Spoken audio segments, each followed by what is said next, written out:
نماز کی طرح روزہ بھی فرض عین ہے۔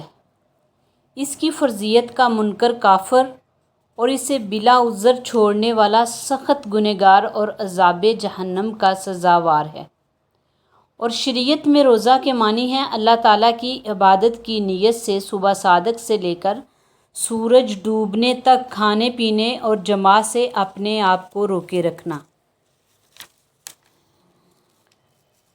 وہ کام یا وہ چیزیں جس سے روزہ نہیں ٹوٹتا، بھول کر کھایا پیا یا جمع کر لیا تو روزہ نہیں ٹوٹا۔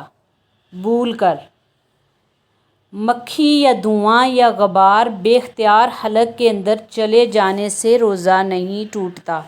اسی طرح سرما یا تیل لگایا، اگرچہ تیل یا سرمے کا مزہ حلق میں معلوم ہوتا ہو پھر بھی روزہ نہیں ٹوٹا۔ یوں ہی کوئی دوا یا مرچیں کوٹی یا آٹا چھانا اور حلق میں اس کا اثر یا مزہ معلوم ہوا تو بھی روزہ نہیں ٹوٹا، کیونکہ وہ بے اختیار حلق میں چلے جاتے ہیں نا۔ ارادتاً تو ایسا نہیں کیا، ارادتاً کرنے سے ٹوٹ جاتا ہے۔ روزے کے مکروہات: جھوٹ، غیبت، چغلی، گالی گلوچ کرنے اور کسی کو تکلیف دینے سے روزہ مکروہ ہو جاتا ہے۔ روزہ دار کو بلا وجہ کوئی چیز زبان پر رکھ کر چکھنا یا چبا کر اگل دینا مکروہ ہے۔ اس طرح عورت کا بوسہ لینا اور گلے لگانا اور بدن کو چھونا بھی مکروہ ہے، جبکہ یہ ڈر ہو کہ انزال ہو جائے گا۔ روزہ دار کے لیے کولی کرنا اور ناک میں پانی چڑھانے میں مبالغہ کرنا بھی مکروہ ہے۔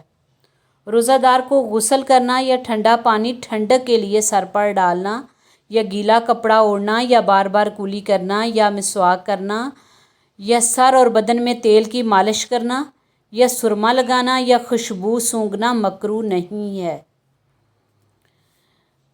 روزہ چھوڑنے کی صورتیں: سفری یعنی شرعی سفر، حاملہ عورت کو نقصان پہنچنے کا اندیشہ، دودھ پلانے والی عورت کے دودھ سوکھ جانے کا ڈر، بیماری، بڑھاپا، کمزوری کی وجہ سے ہلاک ہو جانے کا خوف، یا کسی نے گردن پر تلوار رکھ کر مجبور کر دیا کہ روزہ نہ رکھے ورنہ مار دیا جائے گا، یا کوئی عضو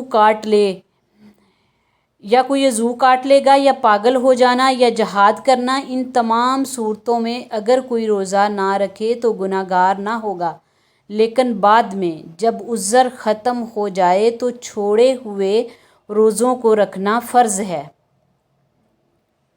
شیخ فانی یعنی وہ بوڑھا کہ اب وہ روزہ نہیں رکھ سکتا اور نہ آئندہ اس میں اتنی طاقت آنے کی امید ہے کہ رکھ سکے گا، تو اسے روزہ نہ رکھنے کی اجازت ہے، اور اس کو لازم ہے کہ ہر روزہ کے بدلے دونوں وقت ایک مسکین کو پیٹ بھر کر کھانا کھلائے یا ہر روزے کے بدلے صدقہ فطر کی مقدار مسکین کو دے دیا کرے۔ جن لوگوں کو روزہ نہ رکھنے کی اجازت ہے ان کو علانیہ کھانے پینے کی اجازت نہیں، انہیں چاہیے کہ وہ لوگ چھپ کر کھائیں پئیں۔